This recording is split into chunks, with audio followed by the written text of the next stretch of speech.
Hi, Assalamualaikum. My name is Yasmin Rusli. My mention number is A19B1178.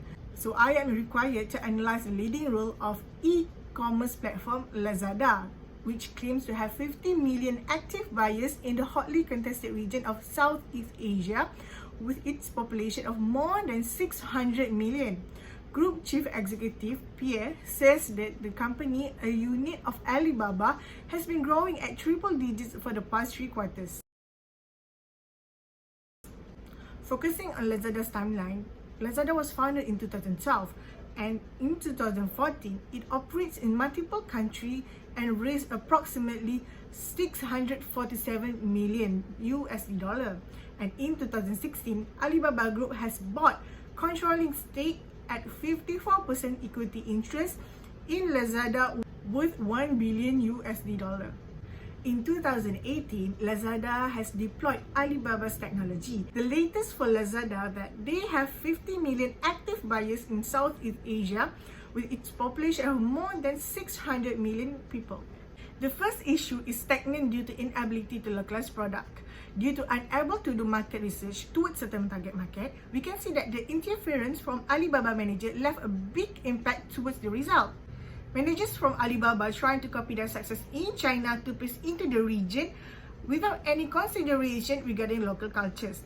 They went through to every question within China, this is how it happens and this is how we do it, while ignoring what others think.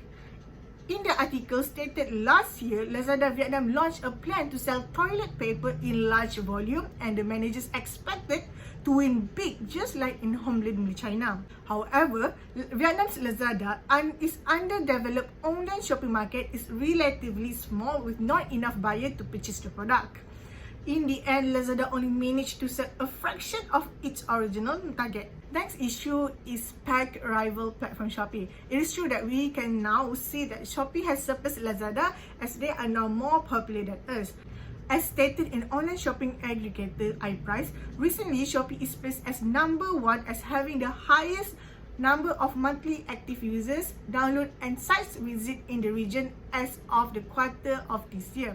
Lazada, however, lead in terms of monthly active user in 4 of the 6 major e-commerce markets in the region, such as Malaysia, Singapore and Thailand and the Philippines.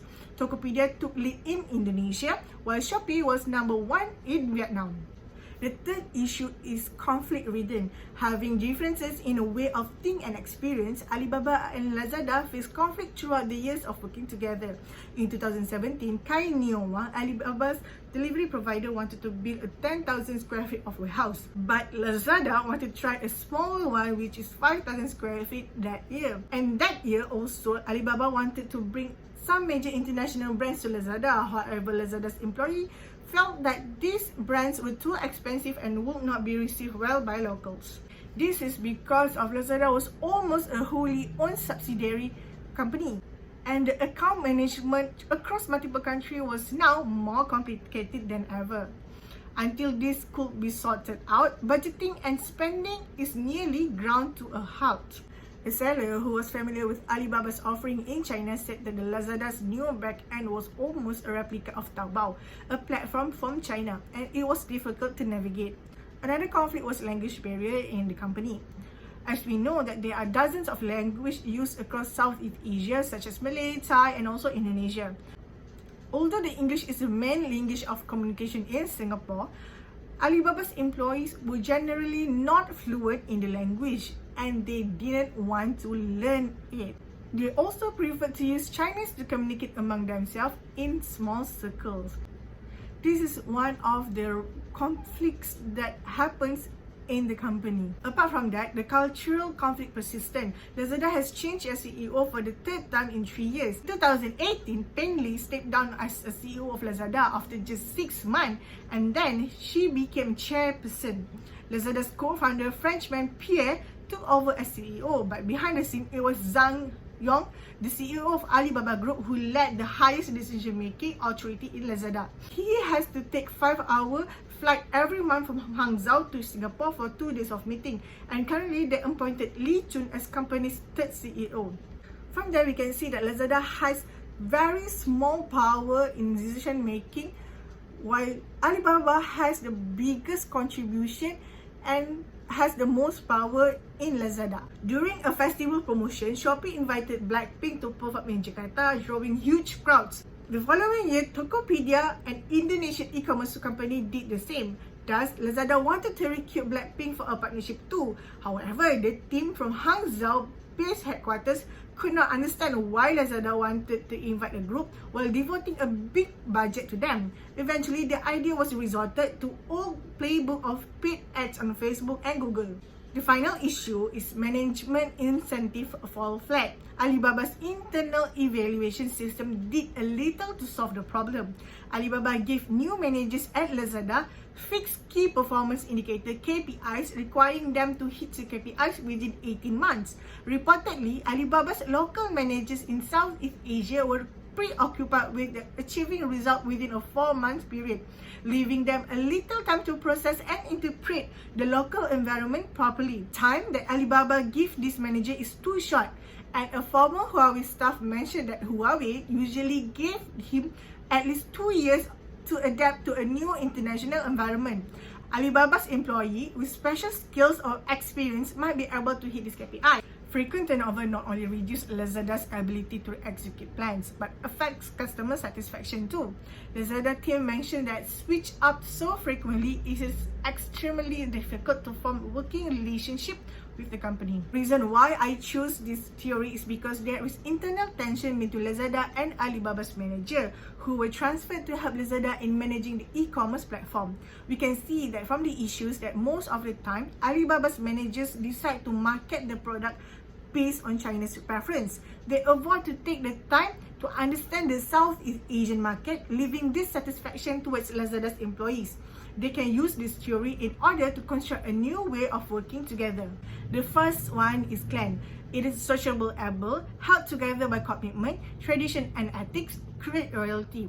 The organization is held together by loyalty and tradition. There is a great involvement of commitment, empowerment, engagement with human development, collective wisdom and long-lasting partnership. Adhocracy. It is a mix of flexible and discretion, risk-taking and creative, associated with entrepreneurship. Leaders are seen as innovators and risk-takers, where the experiments and innovation are a way of bonding. The long-term goal is to grow and create new resources. Hierarchy. Emphasize hierarchy and control, respect for position and power. It has traditional bureaucracy. This is a formalized and structured workplace where leaders are proud of efficiency based on coordination and organization. There are formal rules and policy to keep the organization together. The long-term goals are stability and results paired with an efficient of smooth education tasks. Market culture. Results are oriented, emphasize achievement and tough competition. They can be tough with high expectation, with market dominance, achieving your goals, and great metrics as the definition of success. Throughout completing these tasks, I have learned that the culture is very important in terms of individual and organizational. We must be able to understand how an individual thinks and how they are doing their job. Ensuring that every task is understandable, as communication is the key to success. In terms of market and consumer, we have to ensure that our consumers also understand how our business works so that they can easily purchase or browse our page. This is our task as a retailer, where we must study and understand the cultures of countries like Lazada. We can see Alibaba's employees are not interested in learning any of Southeast Asia language or even wanted to understand the culture here. The language barrier is also a main concern towards any businesses. Like in the early days of being invested by Alibaba, the Lazada platform has changed so much more like Taobao, which complicated other users. Culture is important as it may influence consumer perception towards Lazada. We also can apply this culture in Malaysian retail industry because, truth be told, there are still many foreign companies that are ignoring the culture for their business and organizational. This needs to be done for a healthier and better business. Culture at an organization sets expectation for how people behave and how they work, and how well they function as a team. In this way, culture can break down the boundaries between solid teams, guides decision making, and improve workflow to overall. That's all from me, and thank you.